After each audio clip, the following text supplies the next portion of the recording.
Hi, good morning, everyone. I'm Deanna Fierro, and I'm your 4th District School Board candidate for Richmond Public Schools. Good morning and welcome to everybody to another one of our coffees with a candidate today. You know, I really look forward to these events. I really like connecting one-to-one with everybody and also reading all the comments.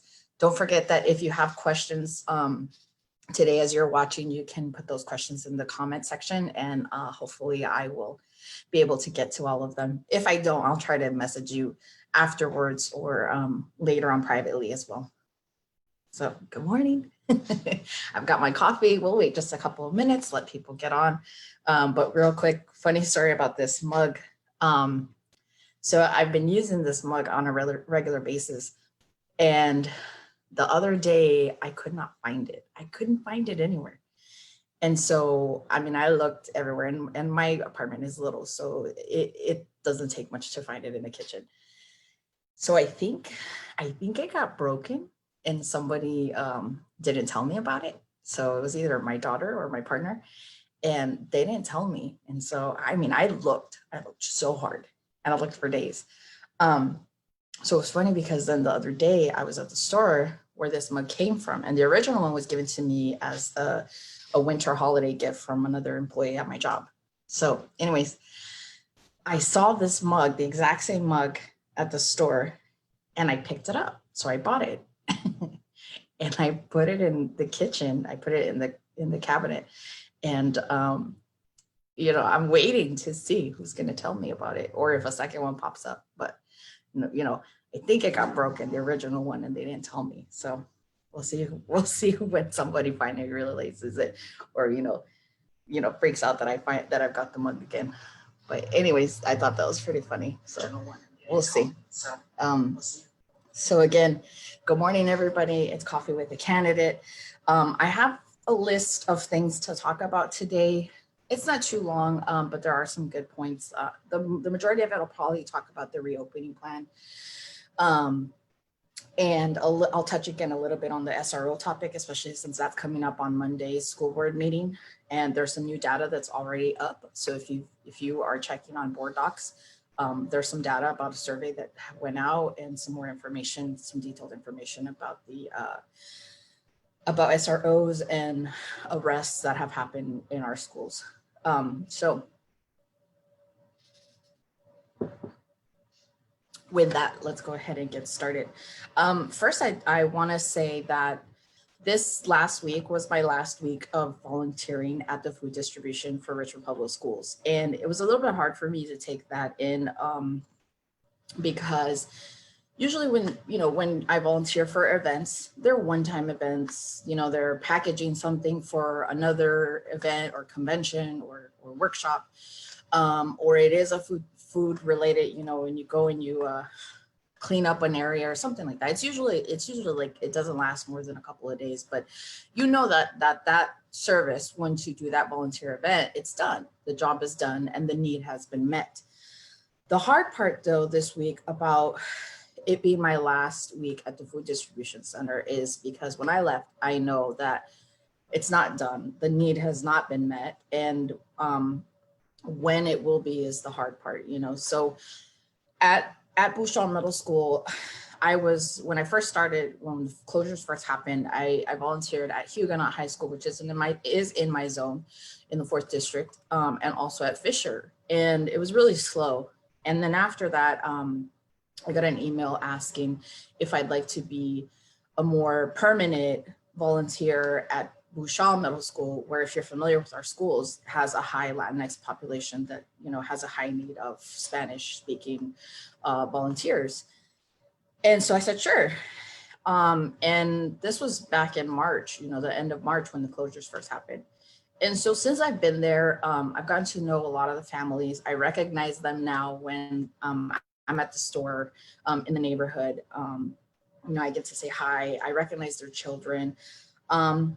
You know, and I got to know some people by name. And also, I got to work with some really incredible people. So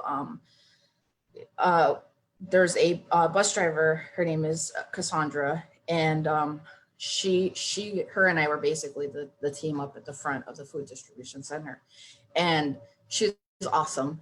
Her passion for serving Richmond Public Schools is just amazing. And her attention to detail about being safe, wearing masks, cleaning down, everything was so amazing. And just her level of professionalism, I really respected that. I respect that. And also other staff there, Mr. Toombs, which, he's got a very, very great spirit. Makes you very happy when you see him, and knows a lot of people and knows a lot about Richmond Public Schools. I mean, he knows a lot, and he's very, he's very in tune with the socio-political aspect of the schools.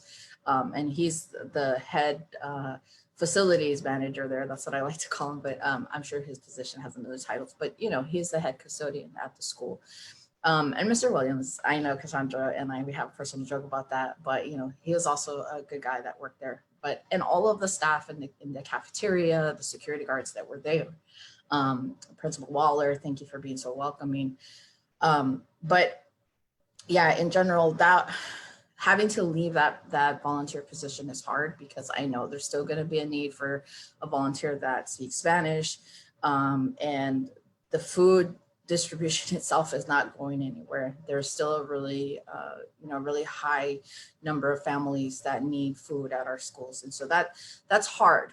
That's hard for myself, somebody who serves the community, when you show up and you serve and then you can't anymore.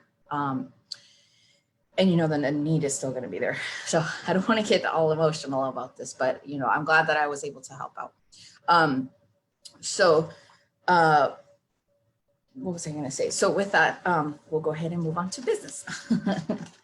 So the campaign updates. We have been working so hard. And when I say we, and this is something that my volunteers will know, that I don't, when I send out emails and things like that, I say our campaign, our work, we, I use those words because it's not just me. Yes, I'm the candidate. Yes, I understand the responsibility that I will be taking on once elected to the school board, but the work needs to be reflective of how I want to govern on a school board, how I believe governance of school boards should be, and that should be done in collaboration. So it's our voice, just like when making votes and decisions on the school board. As a representative for the 4th district, it is not just my vote, it's not just my opinion, it is our vote, our opinion, and what we feel is best for the 4th district and our children in the 4th district. And of course, for all our children in Richmond Public Schools. So we have about 20 volunteers, which is awesome. It's a great team. We're always taking more volunteers, especially as we get closer to election day, because we're gonna need a lot more people to be present. At the polling places. We'll be safe. Everything will be provided to you. Thank goodness we've had very generous donations, but we definitely will be needing some more people as we get closer to November 3rd. In the meantime, some of our newest volunteers signed on to take on the last bunch of postcards. And so if you remember how the postcards worked, we have these little postcards. You get a prompt, a list of prompts that you can pick out, you fill them out, and then you can give them back to me, and I will do the postage covered by our campaign. Or if you choose to cover the postage, then that's considered an in-kind donation. So that's super easy. We had a new volunteer recently that just knocked out 200 in a day and has already sent an email saying that she's willing to do more. So that's really awesome. And the point of that is to give a personal touch, a personal connection to the people in the 4th district, our residents, our neighbors. So they know we have supporters, that they know that the campaign is supported by people. It's not just something that I'm doing on my own. We've been doing flyer distribution, and this one's been a little bit tricky lately with the rain. So like today would have been a great day to go out to do some flyer distribution, but y'all can see that it's raining outside. So that's not gonna happen. But if you're interested in that, we are still taking volunteers, and there's a couple ways that you can do this. You can get a stack of flyers and a map that's printed out for you with some suggested routes and streets, and you can distribute them out there. And this is just a drop. It's not expecting you to knock on doors and canvass because we're still trying to be safe during this pandemic.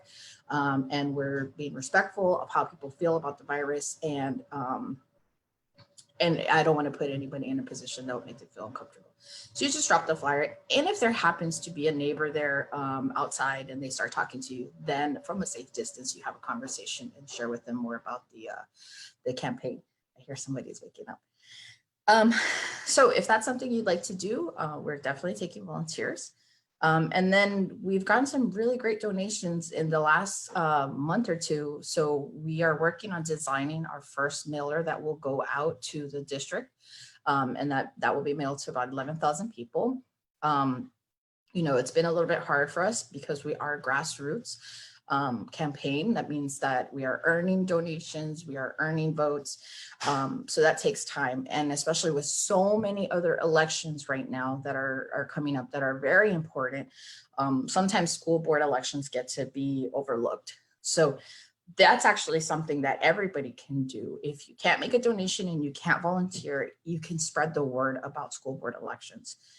You can have conversations with people and let them know, say, hey, do you know who's running in your district, or who's representing you this year?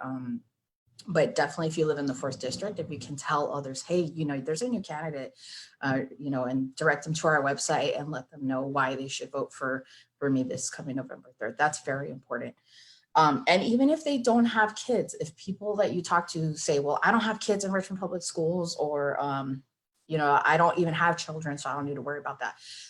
Remind people that they do need to worry about school board elections. I believe that this year's budget had about $187 million that comes from Richmond City taxpayers' dollars. So that's a lot of money to just say, well, I don't have to worry about who's running the school board. That's somebody is spending that on your behalf. Every time we hear people in the news say like this meals tax is too high, or property taxes keep going up. Well, yeah, if you let people waste your money, that's kind of what happens. It's this assumption that we need more and more and more, and there's not strong fiscal management going on. So, remind people that is important, and this is something that we should all be concerned about. On top of the fact that our schools are a center, pillar of our community. And, we are responsible for making sure that, our students come out educated, and that they are able to provide for themselves, and that they're able to contribute to our community. So that's super important. So with the rain, we do have another option for the campaign, and that is phone banking. And I know a lot of people here are like, oh my goodness, I'm going to make phone calls to people. That's scary. I don't know who people are.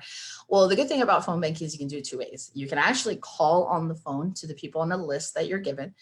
And it can be printed, or you can do it on the computer. You can see the list on the computer. And you can actually call the residents in the 4th district, or what we call the voters. And you can read the script. So you get the script and you can follow it along. And, you can make it your own and have try to make it a conversation with the people that, you're calling. Or you can do the other option, which I actually am a little bit more comfortable with, and that's doing text messaging. And so you have a scripted text message as well that you can send out. And if you get a response, you can update it on the system. And if you don't, that's okay. You can just kind of go on to the next caller. So you do not have to use your personal phone. That's the other great thing. There are options for phone forwarding, so phone call forwarding. So Google Voice is one of those. You set up a super simple account, and using your Wi-Fi, that means your internet at home, it will give you an option to create a number, or it gives you a list of phone numbers you can pick from that are 804. And then that is your phone. So you can call through that. You can call through your computer. If you download the app on your cell phone, you can call through the app. And also you can text message through that. So that's really great. A lot of people are using that option. A lot of our volunteers that are doing phone banking created a Google Voice account. I created it, but I prefer to just use my own phone number, because eventually, and it's already listed on the website, but eventually I would like people, our voters in the 4th district, to be able to call me, or be able to send me a text, or be able to send me an email when there are some issues, or when they want to talk about what's going on in Richmond Public Schools. So that's been great. I've been able to have some good conversations with residents in the 4th district. So I'm going to continue doing that. So today, after this call, I'm going right to phone banking. And if you're a volunteer, you might even be phone banking right now. So anyways, Yard signs, we still have yard signs. We're down to about 15 from our first stack of 100, which is awesome. And we've already put in our new orders, so those should be coming again pretty soon. But I just want to remind everyone, I'm excited and I'm very happy that there are a lot of people who are supporting my campaign.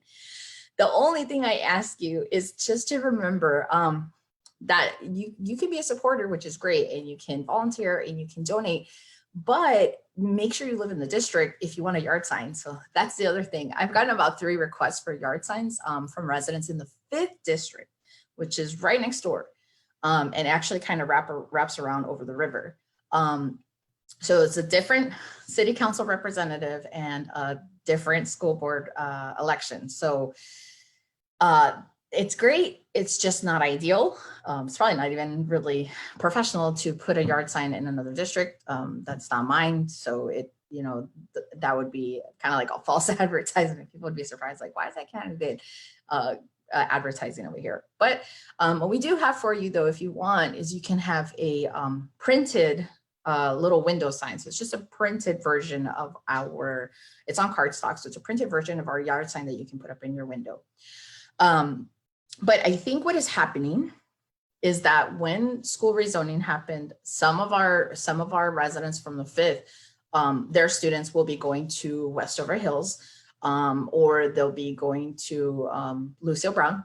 But that does not mean that you're in the same voter district. So it's the city district. So they don't really overlap well right now. Yes, it's good to connect with the school board representative that is going to represent those schools, but you still want to know who you're voting for in your district. So this message really goes out to members of the 5th district. And if you send me a message, if you're not 100% sure, I can help you out and send you to the 2 websites.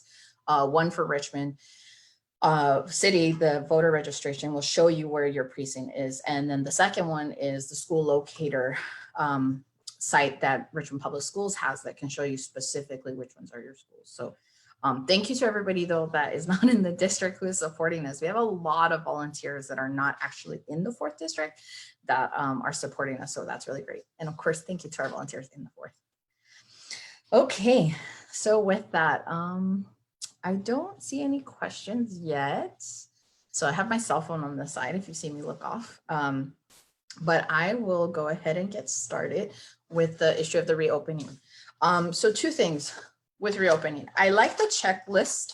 I don't know if anybody has seen the checklist yet. I printed it out in Spanish and English. I like to look at both of them. And what the checklist has is kind of very, very simple and very, just chunks down some things that are very easy for families to kind of look up. And that's just your enrollment. Starts with enrollment, and I'm going to read through this really quick. It starts with enrollment, so making sure that your child is enrolled in the right school, especially if they're little ones going to kindergarten. Rezoning, making sure that you are aware of any district school district zone changes, and this is very important because Elkhart Thompson, as we know, is now going to be at the new middle school. And so I know we're going virtual, but when we go to in-person learning, it's going to be very important that you know where you're supposed to go and that this change has happened. Housing assistance, which is really great. They've got some numbers here that you can call, some options that you can call for housing assistance. So that means, if you don't have a permanent place to stay or you struggle with that and you need some help. All the locations for meal distribution, it's got a link on there. Communication, it kind of asks parents, do they know what the website is? Have they signed up for the newsletter? If they're on social media, have they signed up for all the social media outlets to get that information? And then to make sure that they have the current address and phone numbers of the schools. Ask technology, do you have internet access? Do you need things like that? Do you have a Chromebook? Does your student have a Chromebook? Which I've heard that there are some on order that are supposed to be coming so that they can be distributed. Technology support, the Welcome Center, academics, IEPs. It talks about, are you aware of all the services that your student is supposed to be getting on their IEP, and have you made contact with the school to make sure that you're going to get those and what they're going to look like? English language support and community resources, and then family line support. And I really like the family line support because it gives other avenues for resources to our families. And I'm just going to quickly translate this in Spanish because just in case we have anybody who's watching today in Spanish. Esta es una lista para el reabierto de las escuelas y tiene aquí toda la información que va a necesitar para empezar el año nuevo, el año escolar nuevo. Tiene información sobre las inscripciones, si cambiaron las zonas de las escuelas, asistencia con casas, si batalla pagando la renta o lo que sea, distribución de los alimentos, cómo se va a ver eso, si ahora van a mandarlos, van a traer comida más cerca a las casas. Comunicación con las escuelas, si usted está segura o seguro de cuál es el número de teléfono de la escuela donde va a tener sus hijos o hija, y si ya se inscribieron para el correo electrónico de las escuelas. ¿Qué más? Las computadoras, si le hace falta computadora, que también ya se ponga su nombre en la lista o que ya le informe a la directora o directora de la escuela para que ellos sepan que usted necesita una computadora. ¿Qué más? Centro de bienvenida, ahí les pueden ayudar con otras cosas, si necesita información sobre dónde se arreglan las computadoras, cómo se entrega la tarea. En el centro de bienvenida ayudan mucho con eso. Y luego también les pueden explicar los servicios especiales que estudiantes reciben y también si su estudiante recibe servicios sobre aprendiendo inglés, los de ELL. Y ¿qué más? Y luego también hay otros enlaces donde les dan información sobre otros servicios de la ciudad que le pueden ayudar, sea con la luz, la renta, lo que sea. Pero si no ha visto esta lista, la puede encontrar en los centros de distribución de comida. Deberían de estar allí cerca esta semana y también van a empezar a mandar esta información a las casas. Van a haber voluntarios de las escuelas de Richmond en la comunidad distribuyendo esta lista para ayudarles a todos. Okay? So yes, so this is a really good checklist. You're going to want to check this out if you have not. It's very, very basic, but it really helps out a lot. I have a couple of little constructive criticisms, not negative, but constructive criticisms about the reopening plan. I like the version that was given out. You can see I've got my tabs.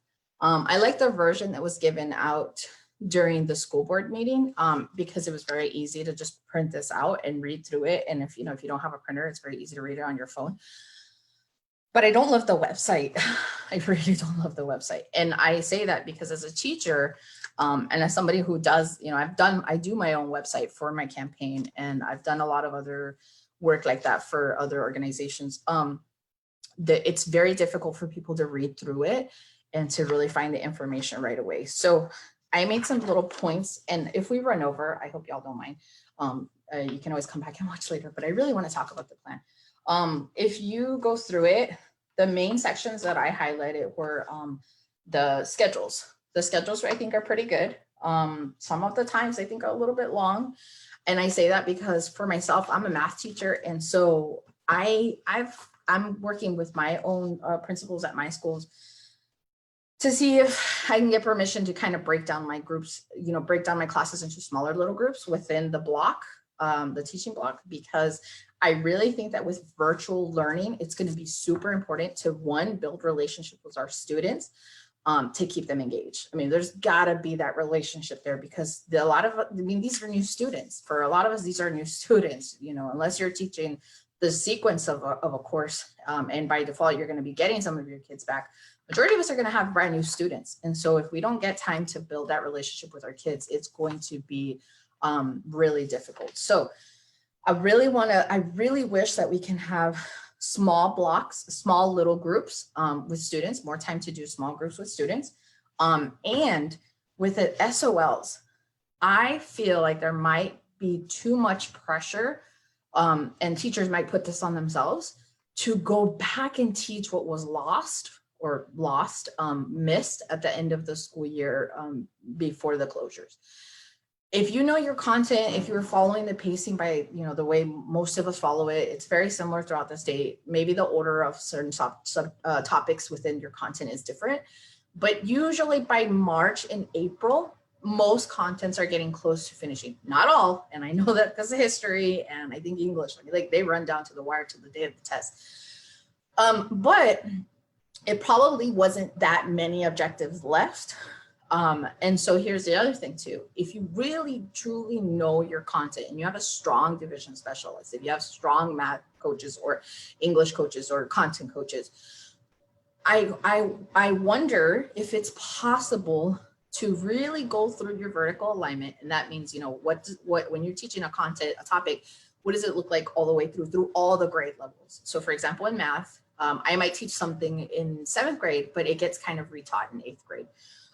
Or it just gets extended into the following grade. So really looking at our pacing and making sure that we're not spending too much time trying to go back and teach what was lost in previous year, and more focusing on what's the most important part of the current school year, and where, because of vertical alignment, can you go deeper into teaching a topic that was supposed to have been taught the year before, but now it's taught again in the current school year. So I don't get really technical. I really like talking about content, but anyways, most important, building relationships. So the schedule is really good. I think if you're a parent, I would recommend even printing the schedule out and posting it somewhere where the whole family can see it. So everybody, everybody in that home can keep each other accountable about, like, hey, you've got to be in this class in a couple of minutes, you're going to wrap up your lunch.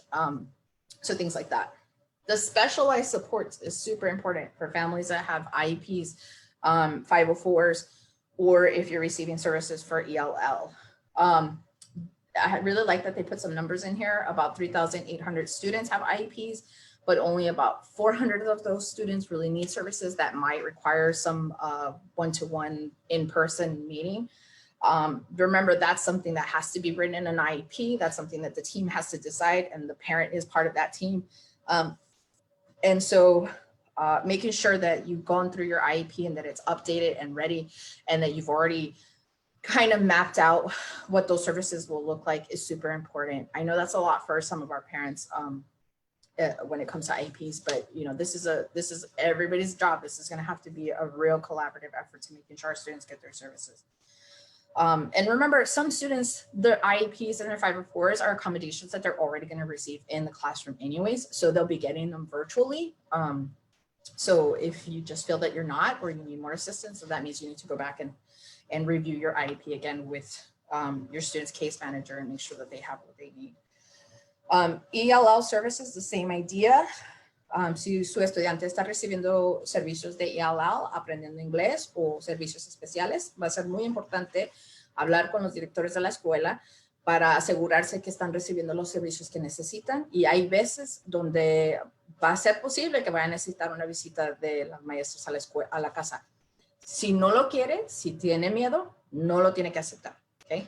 I just wanted to say real quick in Spanish that a reminder. You may have some IEP services that do require in-person visits, but if you don't feel comfortable, and it also says it here in the reopening plan, which I'm grateful that they put that in there. If you don't feel comfortable having somebody visit your home for IEP services because you're afraid of the virus, somebody bringing it to your home like that, you do not have to accept them, but you do have to give notice that you are refusing them. Okay, other section. So there's this really great list of all of these. I know you can't really see it, you'll see it online. This really great list of all of the different platforms and softwares and licenses of programs that are going to be used for teaching, like software tools, online software tools. But I don't see enough or anything really about what the new curriculum is going to provide. So I would like to see where and how the Eureka Math is going to be implemented, and the new L education, which was the English. Because I remember very clearly the vendor said over and over and over that there was going to be online software access for students to do that. So I would love to see what that looks like. I would actually, if I was on the board, I would actually ask for a preview of it myself to see it firsthand. All right, what else? The Connect RPS, awesome on this. I think they did a really good job on this. It's just, we'll just see how it facilitates. They kind of broke down, RPS kind of broke down students into tiers based on attendance, academics, and suspensions. And so tier one would be the lowest of each one of those, lowest absences, highest grades, and little to no suspension days. And then the second one is kind of middle, and then 3 is the highest. That means you have a lot of, these students have had a lot of absences. They have a lot of grades below C. And they have a GPA of 1.9 or lower. And so, and they have a lot of suspension days. And so what RPS details here in this Connect RPS is their communication plan for these students. Tier 1 would get a phone call home, would get some contact home within the first 45 days, which I think is a lot. It's a lot of days to wait. But that would be like a division specialist checking in on them. Tier 2 would get a phone call or contact home within the first 15 days. But tier 3, which is the students with most need, would be contacted on a daily basis and be getting some intensive supports to make sure that they're doing well. So the consistency is going to be key here, being very consistent with this. But I want to tell families, you might be a tier 1 and think to yourself, well, what do you mean I'm only going to get a call within the first 45 days? Well, that's what's listed here. But remember, you can call anytime. You can call, and you should be calling RPS at any time, and you should be calling your having a good relationship with your school's principal and your students' teachers on a regular basis. And you know, we are putting our faith into our educators and making sure that they are communicating with families on a regular basis. So that's super important. Communication is going to be so key. I can't stress that anymore. Super, super important. Social emotional learning was implemented in there. They talk about Second Step, which is a program that many schools use throughout the state of Virginia. I might even be something that the VDOE is implementing. The only thing I don't love about Second Step is that in elementary, social emotional learning is easier to kind of teach because it can be integrated in your everyday lessons. But when you start getting into middle school and high school and you start using programs like Second Step and they kind of box teaching social emotional learning, it doesn't work as well. And it's less culturally relevant to our students. So we'll see. You know, teachers have different ways of implementing things. I'll try to go real quick because I know I'm about 3 minutes over. I can talk about education all day long. I think y'all know that. So let me see. There's a section on here about enrollment, making sure that you know what school your student is supposed to be going to, especially if you were rezoned. If you're not sure if you were rezoned, go to the school locator section on Richmond Public Schools to find out if your school has changed.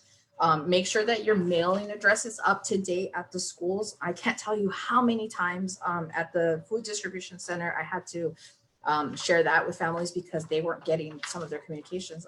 They had moved, but they hadn't done a change of address form. So I was teaching the community about, you know, you have to go to the post office and you have to put in a change of address so that you can have that happen. The community hubs, this is cool. I wish I could really see in detail how all of this is going to work once it starts. But the community hubs are supposed to be set up where different schools in different parts of the district, I think it's 4 hubs. These hubs are going to be a central place for families to be able to go to get help and assistance for all the detailed stuff that's kind of on this checklist, which is good because our schools are going to be closed. So there's not supposed to be people in the building.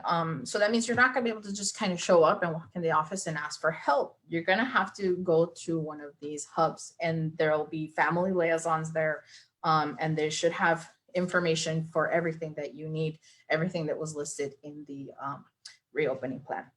So I think that was my last tab. Yeah. So I could read more of this. It was a little short. There are some school divisions that have longer. I could give a couple more constructive criticism in there, but you know, we're over 5 minutes. My last thing that I would like to mention, and I don't see any questions on here. My last thing that I would like to mention is the SROs. So next week on August 22nd at 3 p.m., I have set up a Facebook Live event. It was originally called Town Hall, but I want to call it a community conversation because my goal of it is in the true spirit of what restorative justice is, the lifestyle, living a life of speaking your truth.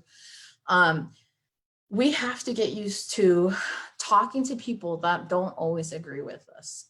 If it's very easy to find people that agree with us, to just back up what we say. The hard part is making sure that we give space, a safe space for conversations to happen among different groups of people. And so the guests that I have invited are two individuals who their work has been to reduce the number of students that get involved in the juvenile justice system. They are advocates of removing SROs from our schools. One gentleman works out in DC. He does more of the policy kind of changing. I'll put some information about his work. That's Mark Schindler. And then we'll have Valerie Slater, thank goodness, from Rise for Youth, and that is a local organization here in Richmond. And of course, you know, she's done a lot of work to eliminate the school to prison pipeline. And then the other two individuals that I've invited that, you know, they've all agreed, is Captain Faith Flippo from the Richmond Police Department. Richmond City Police Department, and she is in charge of a lot of the community and youth services and interventions. So she oversees the SROs in Richmond. And then I've also invited Officer El Amin, which a lot of people might know. He does a lot of community work. He's not an SRO officer, but he does do community work out in the neighborhoods. So he knows a lot of the SROs and he's familiar with the program. It was kind of hard.